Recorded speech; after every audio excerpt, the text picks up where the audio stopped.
accessible to somebody that want to get in and get out. It was boarded up. Every window, every door was boarded up. Inside, the carpet was rotten. The flooring was a mess. All the utilities were not functioning. We would come over in our undercover vehicles. We would paint carpet, do electrical work, plumbing, just totally redo the house. But we added things to it, video and audio.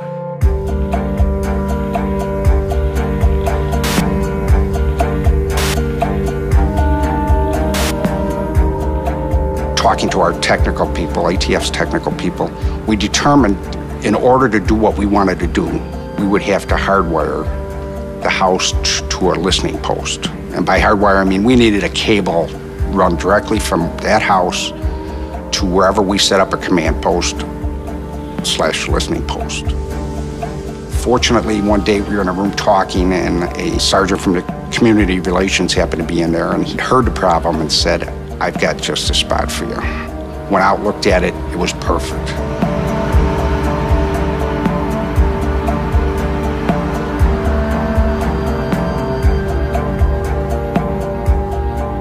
The factory or command center that we used was an old model paint factory. From the third or fourth floor, wherever we were, we had a bird's eye view of the house looking north. And the command center was set up so that there was a monitoring room where you'd have 3 agents at 3 separate monitoring stations and then a supervisor in the room. And each of those stations monitored a particular room in the house at 1023 Kishwaukee. One for the kitchen, one for the dining room, one for the living room.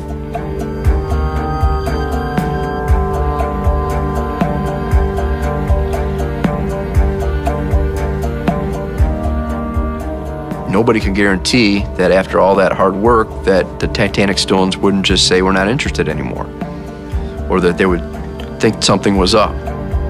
So there were some tense days leading up to August 9th. But when I took Duck to show him that house today, he loved it. He loved it. I'm talking, he fell in love with it. He said, "Man, call that motherfucking landlord right now and tell him you want it."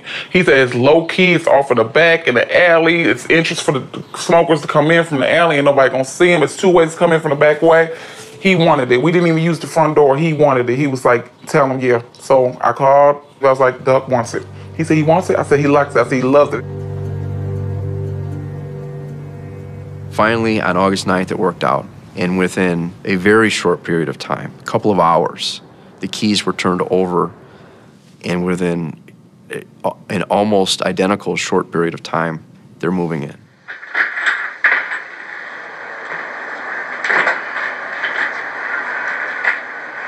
Bro, you gotta get out, man. I like this shit. Ooh, shit. Damn, bitches thought they was getting buzzed down around this motherfucker. What? Oh, my mama, they gonna be getting buzzed down in every... Alright, come on, maintain our shit up, man. Alright, you gotta run. Alright. My dirty ass bumped that brown water. So that's the motherfucking rock of building inspector.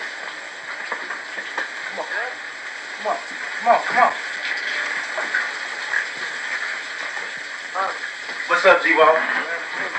Huh? Where's the coach? You in, bro? Yeah. Oh, wait. Gotta turn it. Swing, bro. Yeah. Now swing, get back the other way. When we pulled up, it was like a regular little trap. He ain't look like nothing suspicious or nothing like that. The first time I saw it, I just looked at it as another trap. I mean, we had so many. It was crazy one day because the first time I ever went over there, my girl dropped me off. And when she was dropping me off, she said, "Baby, I've been staying in Rockford all my life and ain't nobody never lived in that house." So the first thing I said, well, what the fuck does that mean?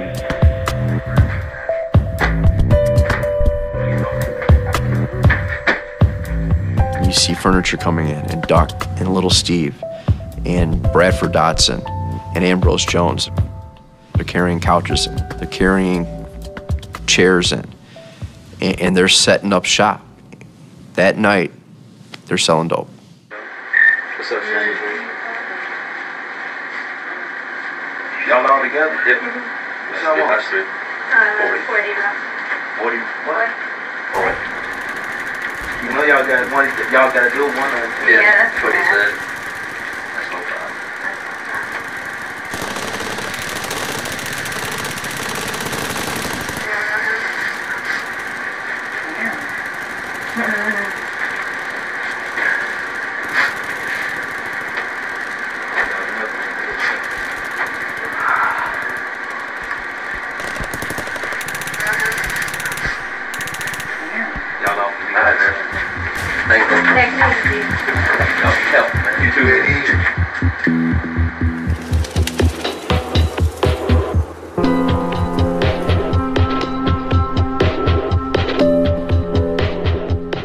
Putting video and audio in a living and breathing drug house and turning the keys over to the gang when you wanted to turn them over, that had never been done before. It is really an underclass and subculture that most people really never see.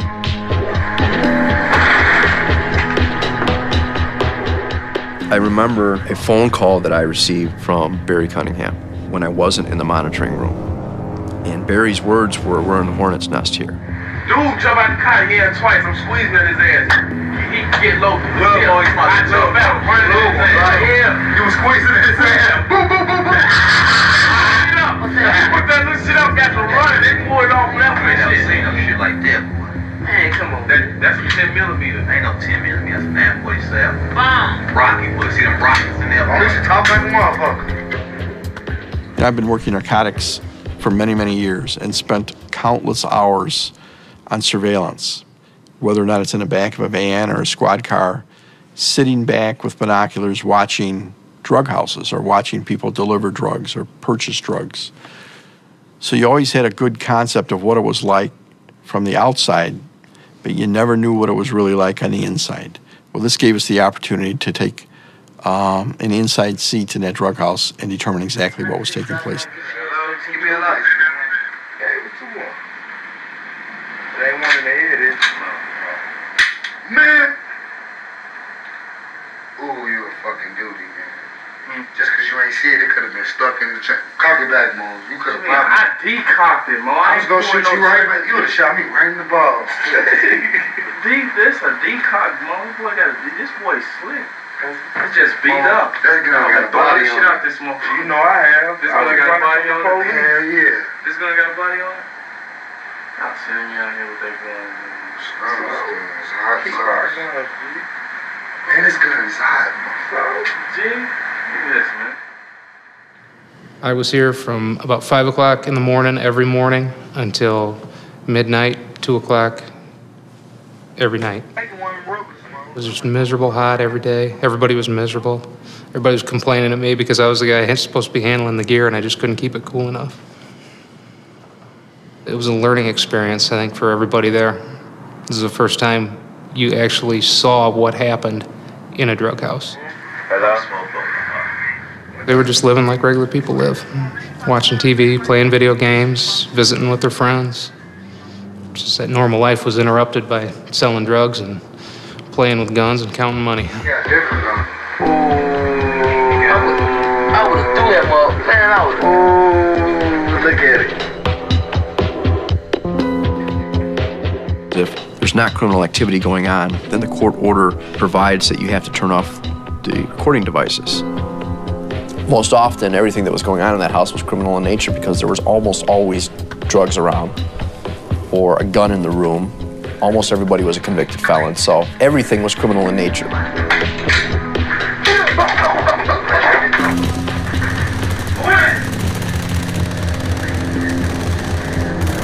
man, to the window. Go to the window. You call me. I snort so loud, this nigga the lumber can't. Alright, Joey, man. Alright, Joey.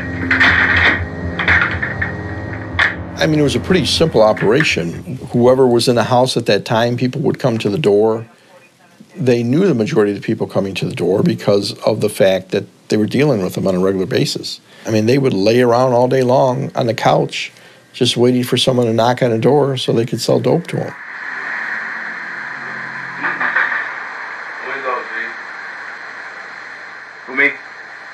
window, G. It's the window, Rush. The window. I'm gonna get the window. What you want me to do with the window?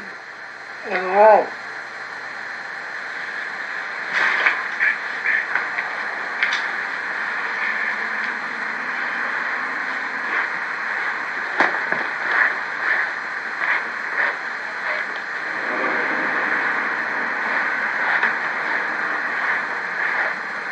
Here you go. You want some stuff?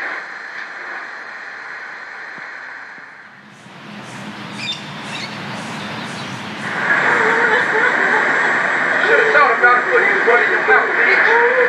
Get in there. You gotta get in there. The police coming anyway. Get in there. I don't gotta call the police. I thought it was a joke, bitch.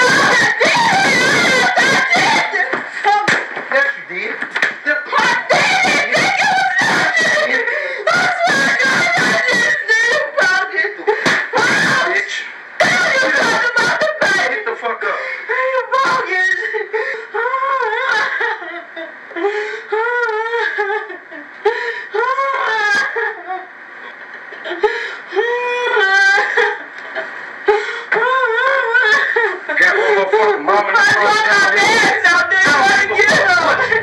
Take that shirt off. Change clothes, bitch. Get the fuck up before I push your face through this wall. I was coming to tell you. You ain't gonna tell me shit. You didn't even let me go on the asshole. Talking that shit, get the fuck up. You keep hanging up on me. And I'm not gonna tell you again. I'm begging you with my will. Turn that refrigerator on your head, bitch. Get up.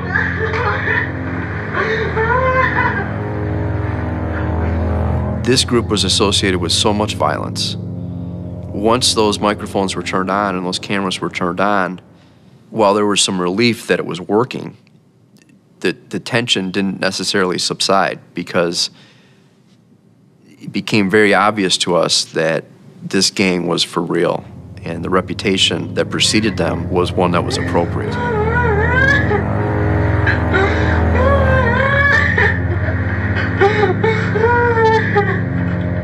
The last thing in the world we wanted to do would be violence to a neighborhood. I mean, we set this house up.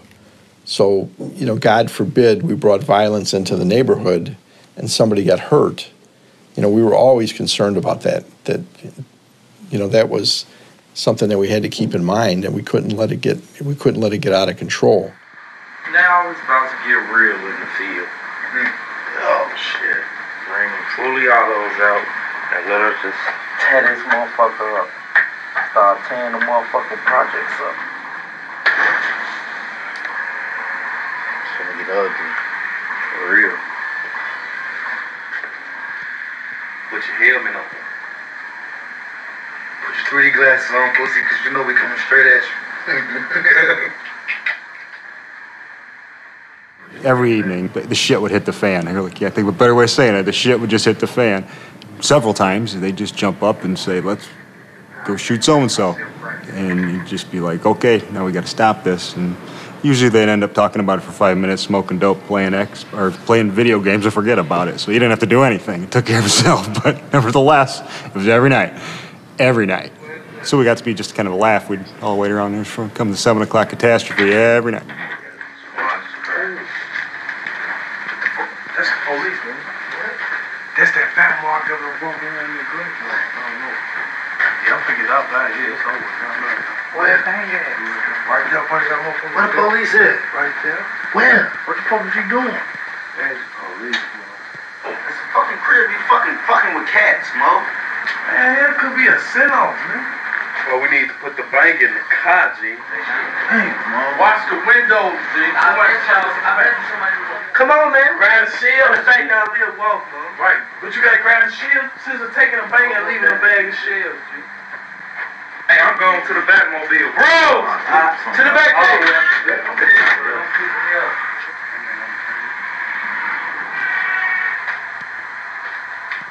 Who live right there? Man. I'm sure. You sure? Curtis. Yeah.